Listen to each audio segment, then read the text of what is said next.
Ich probiere dieses Video seit 2 Stunden zu rendern und ich glaube, ich weiß jetzt, was der Fehler war. Und deshalb viel Spaß mit dem Video, wenn es funktioniert.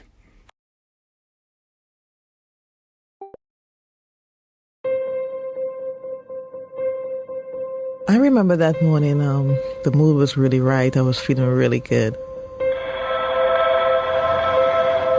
It is 8 a.m. here in New York. It's Tuesday, September 11th, 2001. It is such a pretty morning, isn't it? Perfect fall morning.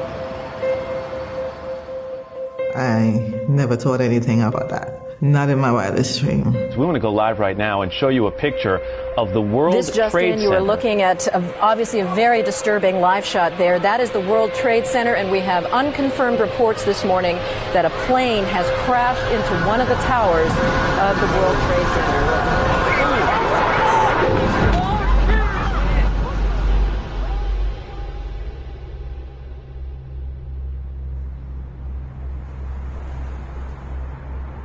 It's going to be the same for me every year.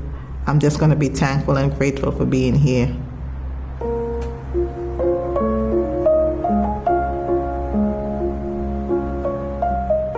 My name is Janelle Guzman McMillan, and I'm the last survivor of the 9/11 attack on September 11, 2001. And this is my story. Came to the U.S. in the year of 98.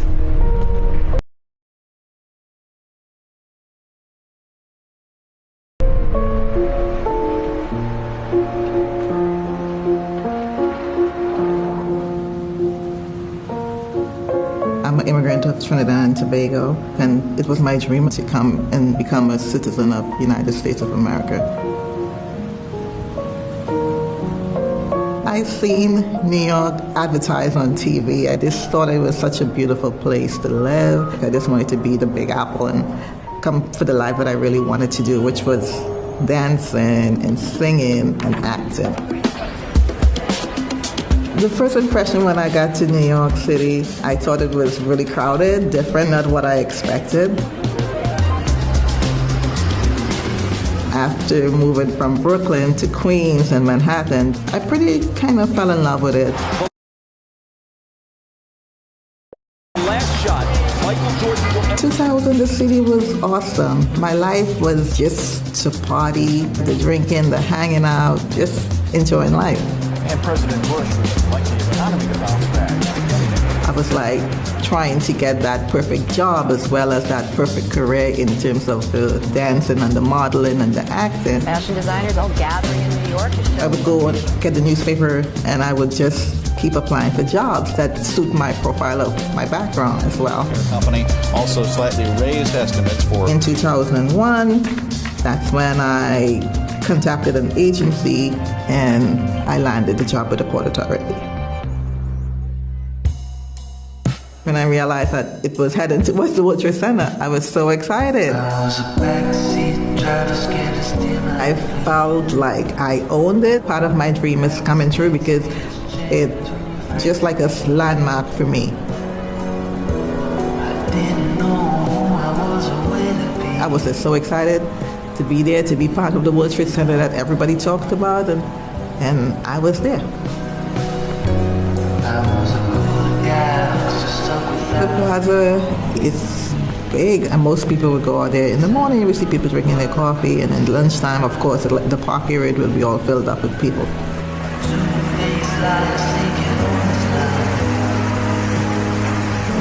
I remember the fountain being there. To me, it was just an amazing and beautiful place to be. Being on the plaza, you can barely see all the way up, but you have to like lean back to actually see the tip of the tower. And you know, the sun hitting you in your eyes and just like, wow. I have enough time to do this Monday to Friday and still pursue that dream of being in the spotlight. I felt like I'm almost there. It's early this Tuesday morning, the 11th of September, 2001. Miles and miles of sunshine today, nice as it can be across the Northeast. Other than that, it's kind of quiet around the country. It's too quiet. I remember on September 11, I remember it was a Tuesday morning, And I usually get into work for 8:30. I was located on the 64th floor, so I had to take 2 separate elevators to get to my office. I got up to the office and I went into my cubicle. And I sat down and I started booting up my computer. And my coworker, Suzanne, came over. And we were just talking, chit-chatting.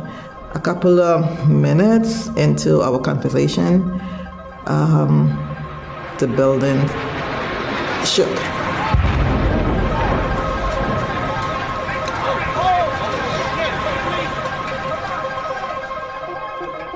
I and Susan was like, what happened? What was that? And she stood there and I walked towards my boss's window. When I looked towards the window, I can see bits of paper just floating in the sky.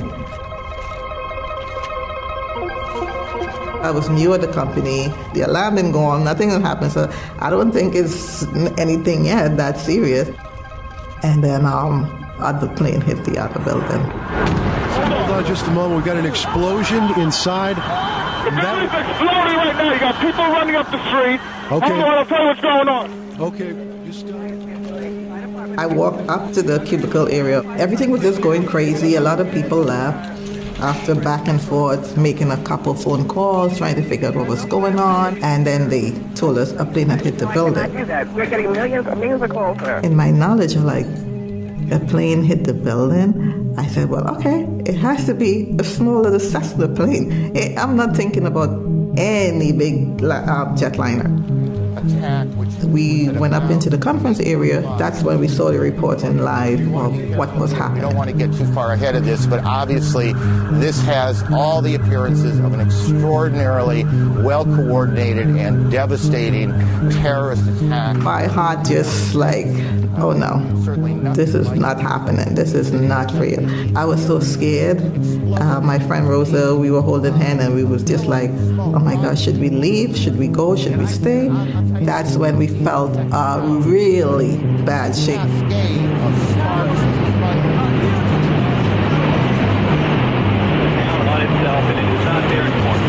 Thanks very much. But after that second shake, I felt like, oh my God, we're gonna die. My mind was just racing on my daughter and my boyfriend, my family. I just wanted to get out. That fear I have, I couldn't picture what it looks like, what the catastrophe looked like. I just wanted to get out. And that's when we decided to take the staircase.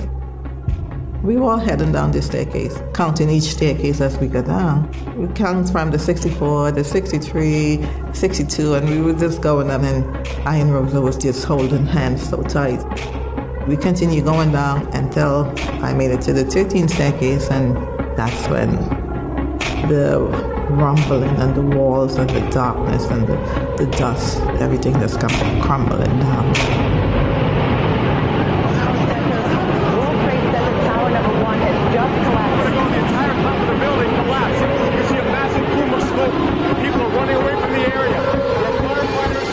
When it came to a complete stop, it was totally dead silence.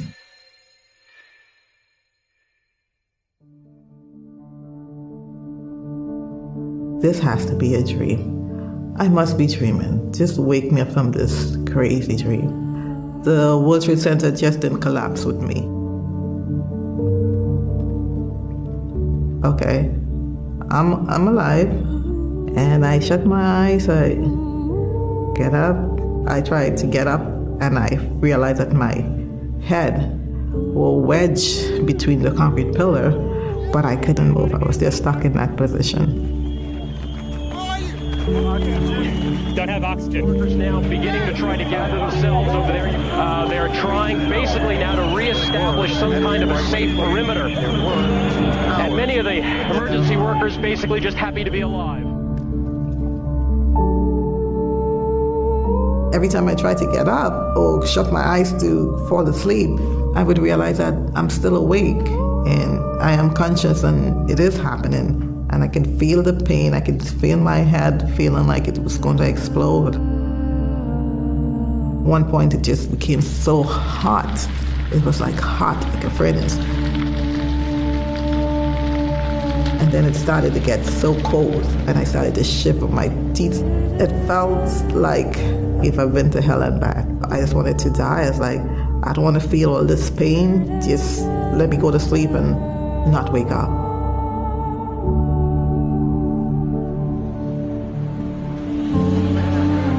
Rescue workers who were searching for any sign of life, but by late today, even for them, hope was beginning to give way to the grim realities of this attack. Something keep telling me, you know, say something, you know, say a prayer.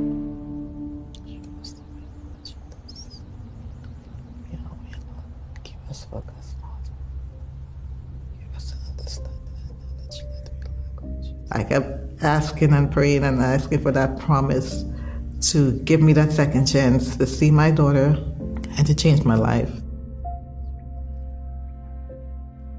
I think within that time when I kind of like felt like I can't do it no more, that's when someone grabbed me by my hand. They said, Janelle, I got you. My name is Paul. He kept holding my hand, talking to me, telling me, you're gonna be fine, it's okay, I have you.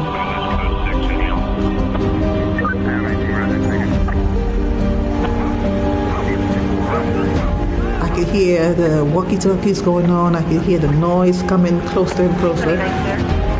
They started to come down to the area, and I could hear it like they were cutting to get to me. And then someone yelled out and said, oh, I see her.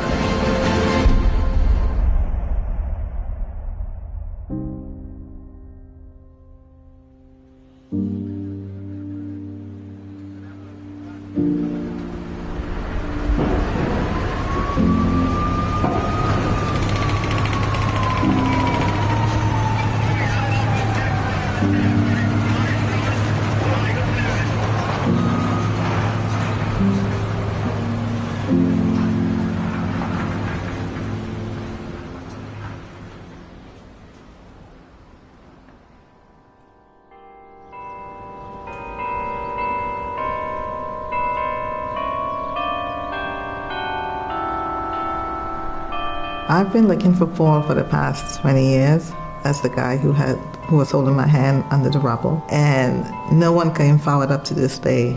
I came to the conclusion that Paul was definitely an angel who was looking up after me.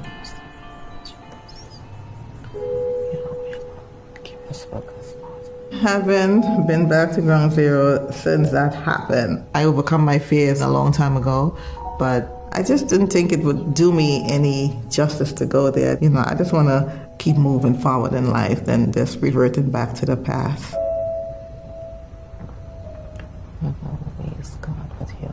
It's kind of bittersweet for me, recalling the event, the fact that I am here and my coworkers are not. I don't know what the emotion is going to be, but I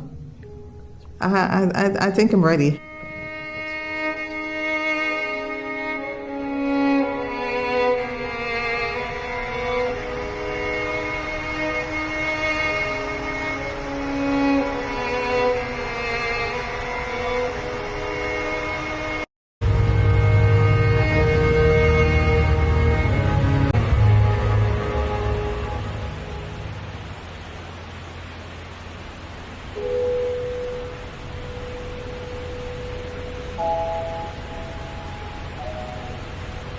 To actually see the names engraved, it brought back a lot, you know, just a lot of memory just rushed to me.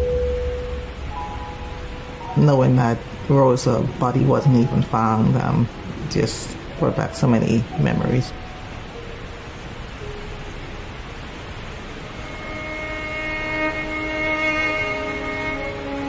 Being back at Ground Zero after almost 20 years, it kind of put everything in perspective for me. I'm just thankful that I did that, and I felt good about it.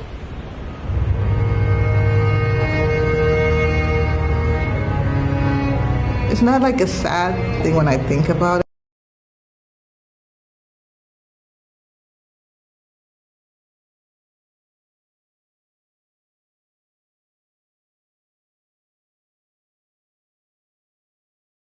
I think I'm stronger now with it. I have the scars to remind me every day. So it will never be apart from me. Talk to me. Where are we going?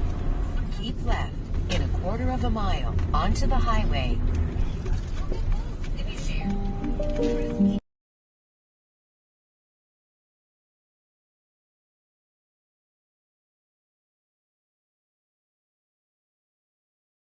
What has happened since 9/11, my life totally changed. I'm not that girl that I used to be or wanted to be. I was in the hospital for over 3 months. I suffered a crushed leg injury and stuff due to 9/11. I was living a common life with my boyfriend at the time. We get married that first year. I got baptized that same day, afternoon of my wedding. One after the next, 2003, I had Katie, and then in 2005, I had my second daughter. I became a permanent employee with the Port Authority. I moved out from Brooklyn, and we purchased a home in Long Island.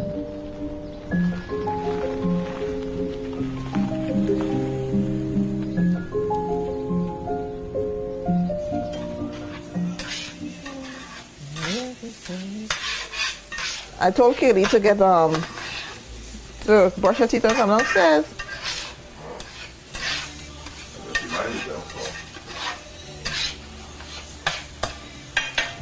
They're gonna eat the eggs hot or not?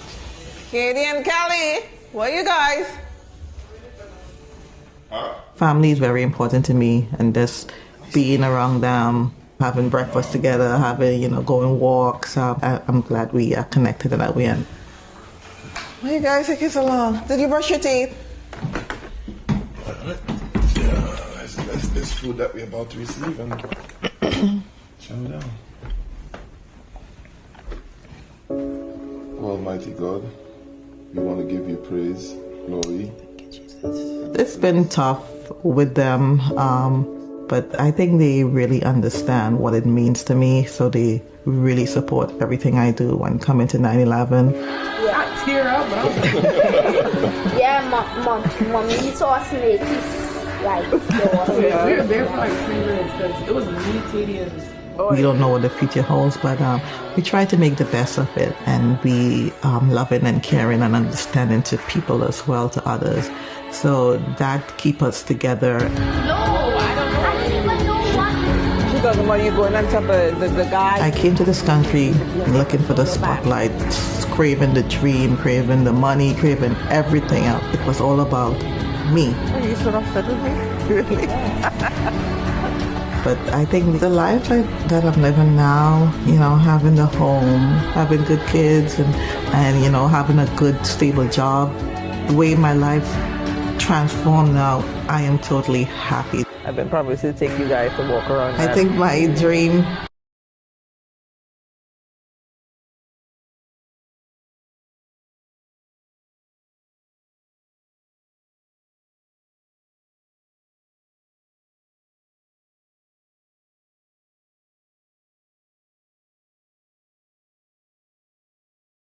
is fulfilled. I think in a better way, much more than what I planned for my life.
you.